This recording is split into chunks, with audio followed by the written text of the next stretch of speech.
wars have come with every intention of declaring his love.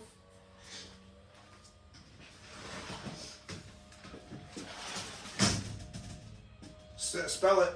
And therefore, speaking tenderly, he loved. Are you okay? Yeah. What's wrong? Nothing. Come here, look at me. Are you sure nothing's wrong? Okay. Okay, back up. Not so close, okay? You're going to ruin your eyes. Okay. Yeah. Force. He launched force eerily on his subject of feminist, observing how women could switch so easily from sadness to joy, and how their mood depended entirely they happened to be learning effort. Julie took offense at this and said yes, it was particularly true that a woman needs virginity and any woman would get bored if nothing would ever change. In this case, my advice to you. But war was a Victorian war in the tip of his tongue. He was suddenly struck by Darwin thought he might be ending up leaving Moscow without having achieved his goal, and a great waste of effort, something he never experienced before. He comes up short in these distance after his eyes from her nasty look of exploration and indecision, and said, but listen, I didn't come here to quarrel with you. Quite the opposite, she says that her wondering whether to not go on. Okay, last time,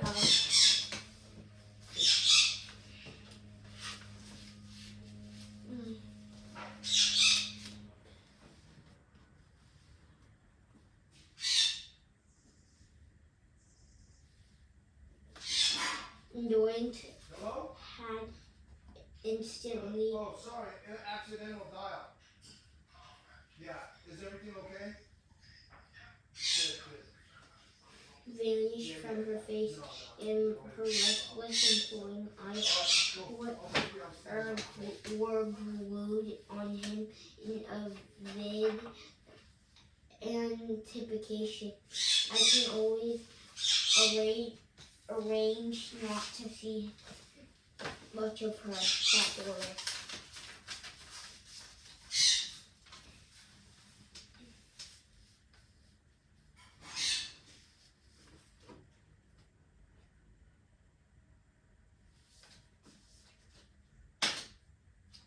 She rose early, downed her horse jacket, and saw to the housekeeping before driving off.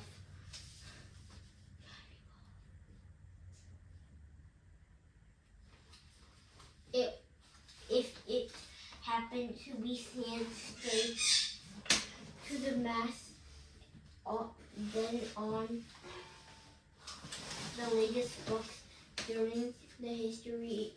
In the evening, she would have newspapers and the latest books to read her while she sat there kiting. She rarely interrupted her routine to go out, and if she did, it was only to visit the most important people in town. She was up when the Rostovs arrived, and pulley of the hall door creaked as it welcomed the Rostovs and their servants in the cold. Maria was standing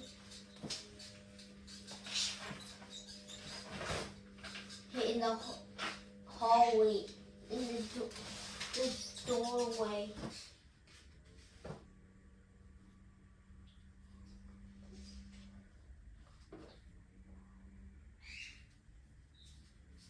Do you need help? No. Okay, keep it The moving. mask and the gals and prison where she did good work.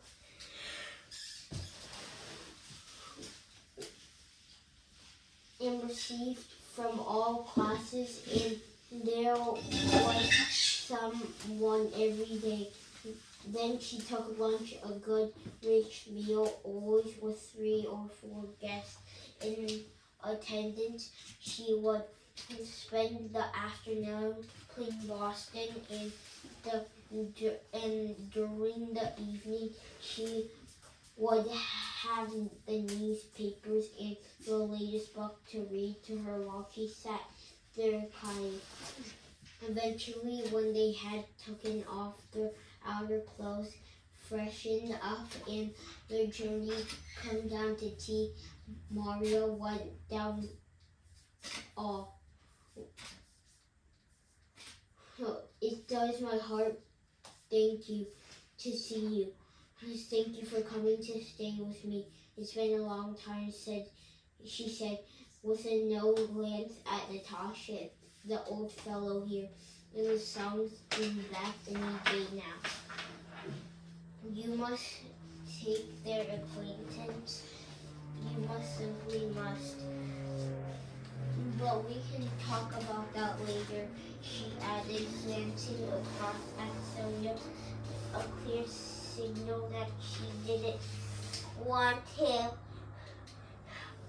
talk about it in her presence for tomorrow, like the Lord has sent me for. Shin Shin, she bent down one finger. That sewing woman, Anna Nikolovna, she bent down another. Here's with her son getting married.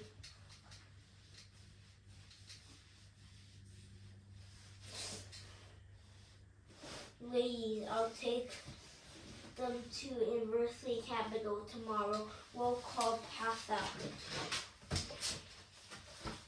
You'll be getting all the latest things, I suppose. Don't look at me. Sleeves are out. Sleeves are out. Sleeves are out. Here nowadays, only I suppose. Hassle.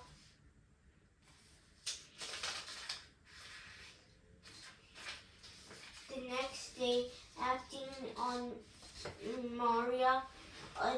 Maria's advice, Count Rostov took Natasha to call on Prince Andrei Bukonchi. The Count was unhappy. It was the dread in his heart. The last, looking forward to the visit, and he approached.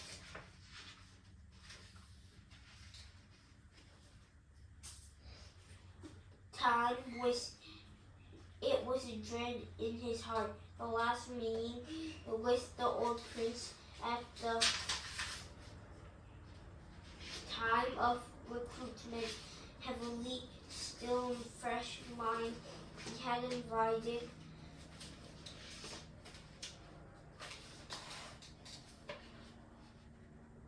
a furious detective for not having sent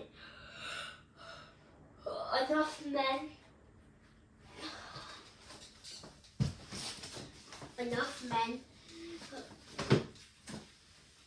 in there. I'm bound to like me, she thought. Everybody else doesn't. I'm ready to do anything they want and love them both for being his father and his sister. There can't be any reason for them to not like me. They drove up to the gloomy old house and went to the visible. Oh, well, God may be merciful, said the Count, half joking, half serious, but Natasha could see that her father was all flusterant as he softened tones. The prince and the princess were at home. After they had been announced, the prince servants looked visibly embarrassed. One footman who was reading over to announce them, and then stopped by another in the big hall. and whispered exchanges ensued. A maid servant ran out to them in the hall and blurted out something to do with the princess. Then, at the last, tormentedly, the old foot to emerge, only to inform Rostov that the prince could not receive anyone through. They were invited to go to see the princess. The first greeted the father and with a flatboy parent and led them off to the prince's apartment. The prince scheduled in to meet the visitors and tramped over them. With a blotchy face, obviously worried and frightened, while struggling in vain to appear casual and welcoming. She took against Natasha at a single glance, seeing her as a creature of fashion, foolish, flightly, and vain. It never occurred to Princess Maria that before setting eyes on her future sister-in-law, she was already projected against her, subconsciously invading her beauty, youth, and happiness, and resenting her brother's love for her. And besides his overwhelming feeling and antipathy, Princess Maria was still desperately worried because when the Rostovs had been announced, the old prince had roared out that he wanted nothing to do with them. She could see them if she wanted to, but they mustn't be let in to see him. Tell Alex about the Princess Maria had decided to receive them, but she lived in the constant dread of the old prince doing something outrageous. How much do you think? Don't say I don't know. Well, you think of it. Because he had something particularly upset by the arrival of the Rostovs. Well, here we are then. I've brought my little songstress to see you, princess, said the count, bowing and scratching his eyes, darting about anxiously in the case the old prince came in. It will be nice for you to get to know each other. I'm so sorry, said the prince. It's unwell. And after another one or two more planitudes, he got to his feet. With your permission, princess, he had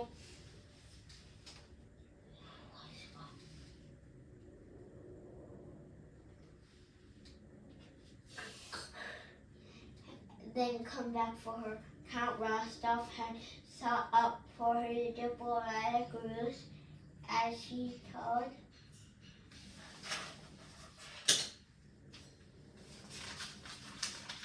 his daughter afterwards, to give the future sister-in-law maximum freedom to talk. Through it was reduced any risk meeting the prince, who scared him sniff. This was something he refrained from telling his daughter, but Natasha realized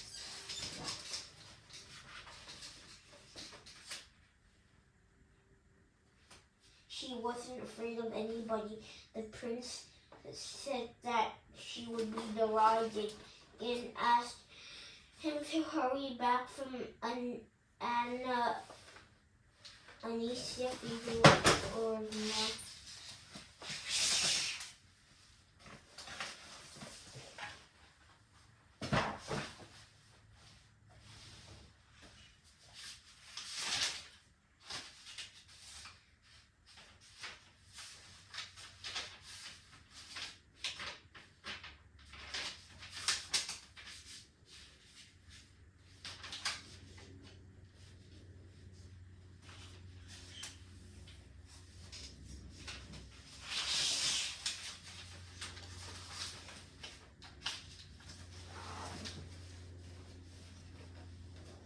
Oh my God, if only he was here with me now, I wouldn't be like I used to be, silly and shy.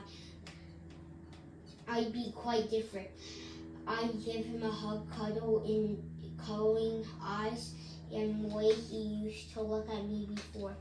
And then I'll make him laugh, the way he used to laugh. And yes, oh, I can see those eyes, thought Natasha, and why should I brother his father and sister? I don't love them anyway.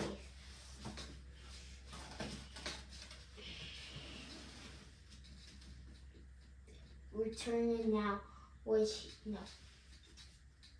The evening the Rostovs went to the opera where Maria Dmitrievna had taken the box for them. Natasha didn't feel like going, but it was responsible to Fuse Tree. She was all dressed up and waiting for her father in the big hall. She glanced at herself in the big mirror and saw that she was pretty, very pretty. She made her feel even sadder than before. Through it was sweet, tender, and sadness. It was a sweet and tender sadness. Oh God, if it was only here with me right now, I would be like I to be silly, shy, and I'd be quite different. I'll give him a hug, cuddle him to eyes, and force him to look at me wearing his searching, questioning eyes. And the way he used to look at me before. And then I make him laugh. The way he used to laugh. And his eyes, oh, I can see those eyes, said Natasha. And why should I brother about his father and those eyes with his smile? Should I pee?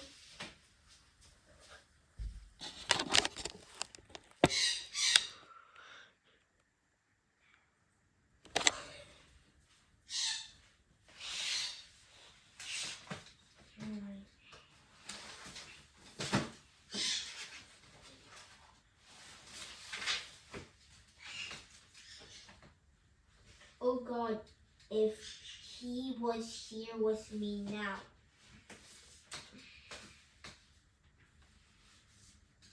Oh God, if he was here with me now, I wouldn't be like 614, Chapter 8, Volume 11, Part 5.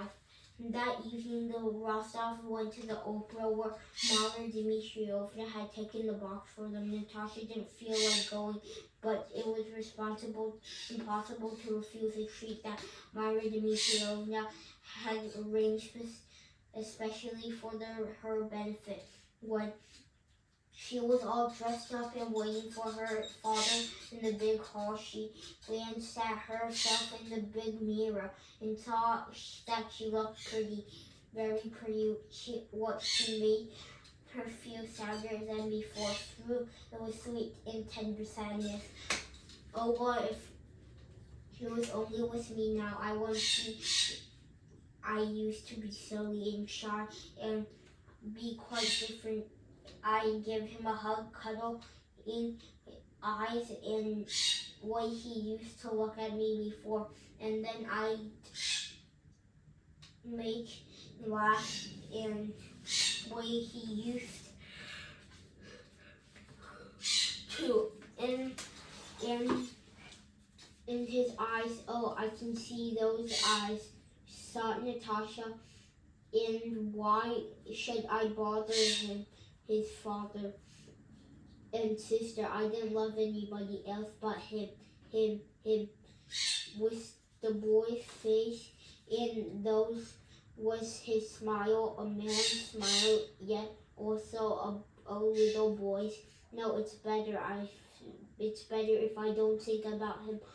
Don't think, forget him, completely forget him for the time being. I can't bear all his waiting, all sobbing any minute now. She turned away from the mirror in a great effort to avoid tears.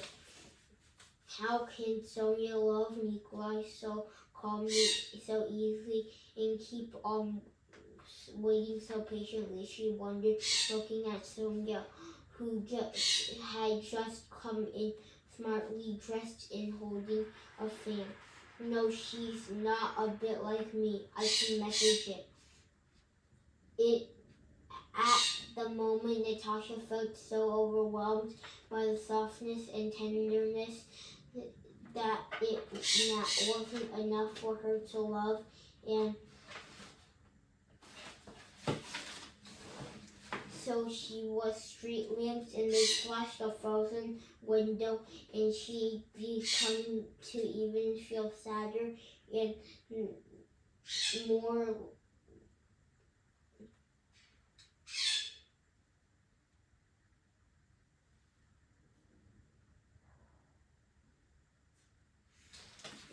frozen window. She began to feel even sadder and more love-stricken until she forgot where she was going and who she was with. The Rostovs' carriage fell into the line with all the other carriages and turned slowly up to the cedar. Its wheels were creaking over, followed by the count, assisted down by the footman, and street had started.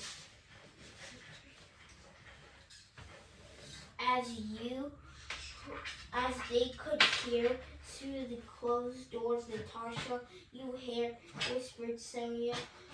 The box keeper circled past the ladies differently, nipped ahead, opened the door. Their box. The music was suddenly louder and clearer, and from the doorway they could see the brightly lit rows of the box, the hairs and the shoulders of the ladies in the stalls down below, noisy and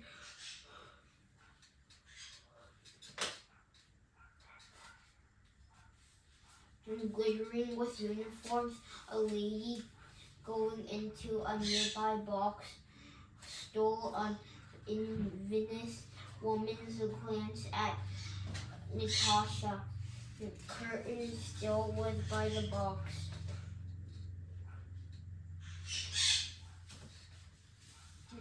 Bare arms in the shoulders of ladies in the stalls down below, noisy and glittering with uniforms.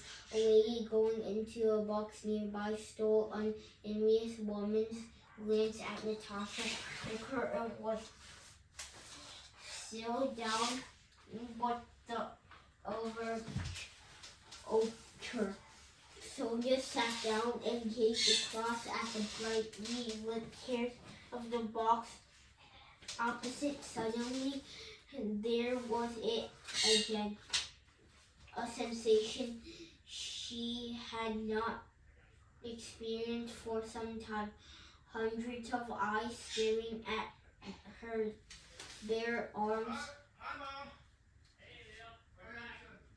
and neck.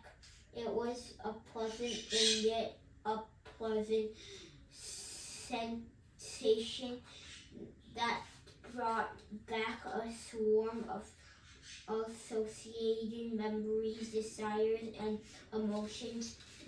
For they were two extremely pretty girls, Natasha and Sonia, the company of Count Ilya Rostov, who had been away from Moscow for some time, and all eyes were on them. Besides that, everybody had heard something of Natasha's engagement to Prince Andrei. They all knew the Rostovs had been living in the country ever since, and they looked with a great curiosity at the girl who was about to make one of the best matches in Russia. Natasha was eating after her stay in country, as everyone had been telling her, in his evening in her present state of excitement. She looked particularly, she seemed to be brimming with life and beauty, and it appears to everything around her. Her black eyes scanned the crowd without looking for anyone in a particular, while her slender arm, exposed almost to the shoulder, rested on the velvet edge of the box, and quite unconsciously her hand squeezed the programming rhythmically in time to the overture. "Look at Alina," said Sonia. "What? Her mother, isn't it?" "Good heavens," Mikhail Aronovich said. "Put some more weight on," said the old count. "Look, Anna Mikhailovna, fancy wearing a cap like that. The Karagins are over there. Julie and Boris are with them. You know, I can tell that they're engaged. Trubetskoy has proposed. Oh yes, I found out today. Shinshin joining the Rostovs in their box." Natasha had a glance over where the father was looking, and there was Julie Kuragin with a string of pearls around her thick red neck, which Natasha knew to be well powdered. Sitting next to her mother, a picture of contentment. Behind them sat Boris with his handsome, neatly brushed head of hair. All they smiled as he lent an ear to what Julie was saying. He glanced across at the Rostov and smiled again as he spoke to his fiancée. "Now talking about us mentioned Natasha Rostov, and she's probably jealous of me, and she's rescuing her. Don't they have anything of them?" Behind the Anna sat behind. They sat Anna Mikhailovna, decked out in green headpiece. Keep going. What right was he to keep me out of his family? Well, better not think about it until he comes back, she said to herself, and she began to scan the faces from familiar and unfamiliar. No yawning allowed. In the stalls. There in the middle of the front stalls, leaning back against the orchestra rail, stood Dolokhov in person costume, with his curls brushed up into a huge shock of hair. He was standing in a full view, discreetly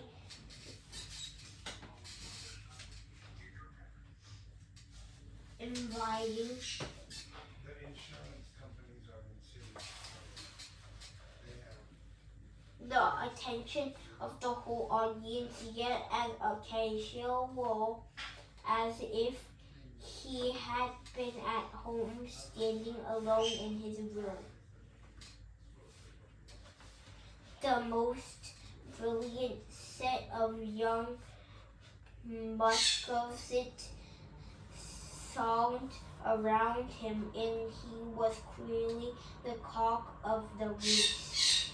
Count Aajw laughed as he nugged the blushing Sonia, pointed out her former admirer. "Don't you recognize him?" he asked. "But what's going on here?" he asked, turning to Shinshin. Dolokhov and Anatol Kuragin, pile of hair, Subra arms and shoulders authentically disclosed a double string of large pearls around her neck, and took some time to settle down with much rustling of her thick silk evening dress. Natasha couldn't resist staring at the lady's neck and the shoulders. Natasha couldn't resist staring at the neck and the shoulders. Natasha couldn't resist staring at this lady's neck and shoulders. Her pearls, an elaborate hairstyle, and admiring the beauty of those shoulders and pearls. When she turned for a second, looked the lady, glanced around, met the eyes of Count Aajw Rostov, and gave them a nod and a smile. It was Count Betsukov's Peter's wife, the Count who everyone knew in society, went across and addressed a few words to her. "Have you been there long, Countess?" he began. "I've been meaning to call and kiss your hand. I'm in town in business. I've brought my girls with me. I heard Semya, a wonderful actress." The Count went on. "Your good husband." Come on. Yeah, it's a little bit when I have bad allergies, that means like my energy level's high. Sever, said Colleen with a close eye on Natasha. Count Aajw sat back in his place. "Lovely woman, isn't she?" he whispered to Natasha. "Out of this world," said Natasha. "It will be easy to fall in love with her at this moment." The final chords of the overture rang out, and the conductor, wrapped in the sand of the Baden-Württemberg commerce, spurred to the feet of the stalls, and curtains rose immediately. A hush fell on the box's stall, and all the men, young in the dress or uniform, all the women in jewels, wrapped across the flesh, turned with eager attention with this the stage. Natasha turned to watch. Chapter 9. The stage of conscience of the flatboards. The middle was painted cardboard representing trees at both sides of the cloth-covered boards. At the back, several young girls in the red tops and white skirts. They sat to one side on a bench.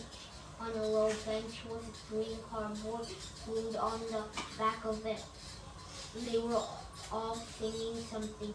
When they had finished their song, the woman in white came forward to the proctor's box, and a man with a flat leg squeezed into silk tights with a feather in his hat and a dagger in his belt came up to her and bursted into a song with much waving his arms. The man in tights sang alone and she sang alone, and then they both held back while the music played on, and the man fingered the hand of the woman in white, obviously waiting for the right moment to start up again and sing a piece with her.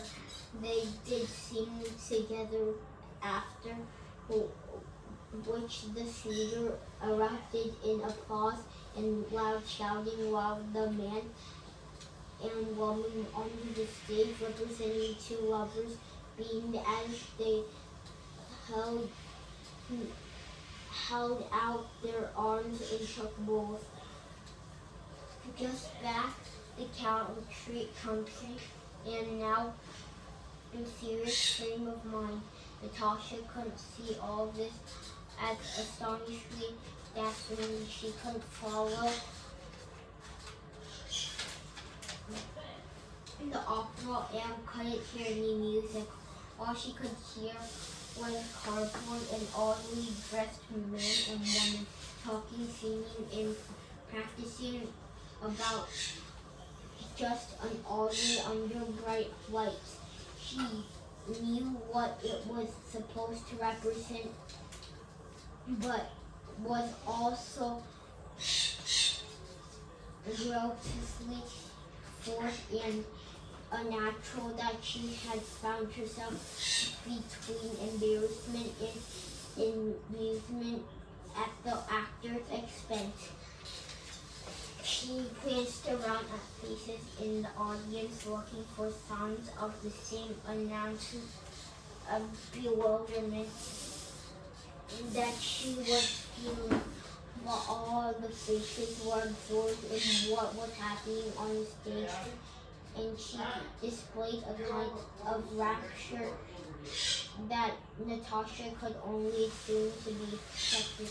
I suppose it had to be pomade, men's heads in the stalls, and the half-naked woman in the boxes, especially heavily in the next boxes, sitting there so openly exposed there bravely at the stage, a quiet and serene smile on her face, and basking in the white that flooded the theater, and then at close atmosphere warmed up by the crowd, Natasha was beginning to glide steadily into a state of lightheadedness, the like of which she hadn't experienced for some time. She lost all the sense of what she was and where she was. No longer in the weirdest of disconnected ideas suddenly flashed through her mind. One moment she felt like leaping over the footlights and singing along with the actress, and then she felt unable to dig at an old gentleman sitting nearby. Was there a fan or lean over towards Helen and footlights and singing along with the actress? In a moment of silence, actress. Then she felt an urge to dig an old gentleman sitting nearby with her fan, or lean over towards Helen and tickle her. In a moment of silence, on the stage of a new opera about to begin in the stalls, door creaked open on the Rostov's ride of the theater, and the man's footsteps could be heard padding over the carpet. That's eyes and saw a strikingly handsome adjustment walking towards the box with confident stride and a coarse manner. Anna told Coralie, whom she seen and noticed some time before a ball in Petersburg. He was wearing his advance uniform with a palette and a shoulder knot. He had walked genuinely little flatter that would have ridiculous if he hadn't been so, and if his fine features hadn't expressed so much ardent in self-appearance and high-spirited, although his performance was in full swing. He didn't head held high in spurs of the horse, gently a sword, gently jingling with a quick glance at Natasha when he went over to his sister and laid tightly with a gloved hand on the edge of her box, nodded to her and leaned over to ask her something with a gesture towards Natasha.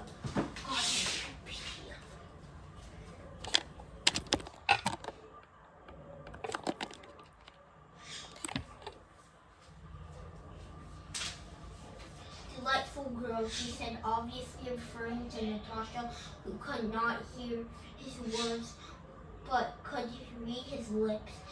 Then he proceeded to the front row and sat down beside Dolokhov, giving him a casual, friendly elbow in the ribs. And this was Dolokhov, the man who inspired difference in anybody else, with a cheekly wink and a merry smile at him. Anatole put one foot up to the orchestra screen. But brother, sister, and they're so like each other, said the Count, handsome pair. Shin lowered his voice and began to tell the Count about one of Korygin's escapists in Moscow, and Natasha listened, not least because he had called her a delightful girl. The first act came to an end. Everyone stood up in the stalls, and they left their places, and they were much coming and going. Boris came over to the Rostov's box and accepted their congratulations. After Boris came over to Rostov's box and accepted their congratulations with any fuss, raised his eyebrows, and a distracted smile told Natasha and Sonia that his fiancée wished to let them both to the wedding, and then left. Natasha had been chatting to him with a cherry, flirtatious smile on her lips, and she congratulated him on the approaching marriage. The same Boris she had once been in love with, in the kind of light-headed mood she was in. Everything seemed perfectly straightforward and natural.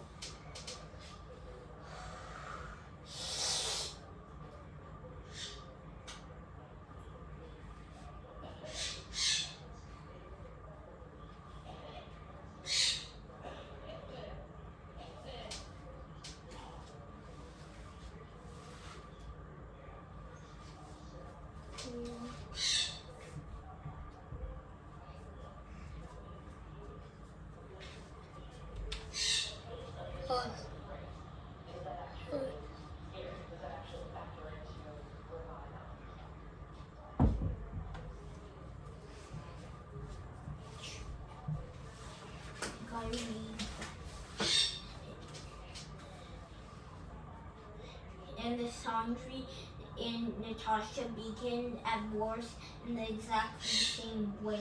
Helen's box was filled up inside and was surrounded from the stalls by the cleverest and most distinguished men falling over other ingress to let everyone see that were falling known to her. Carradine spent the entire interval standing with Ross Dollhoff in front of the footlights, staring across at the Rostov's box. Natasha sensed that he was talking about and her, and the knowledge that gave her a thrill of pleasure. She even adjusted her position so that he could see her in the second act of the figure of Prince Pierre. The Rostov hadn't seen since their arrival appeared in the stalls. He had a sad look on his face, and he had put even more weight since Natasha had last seen him.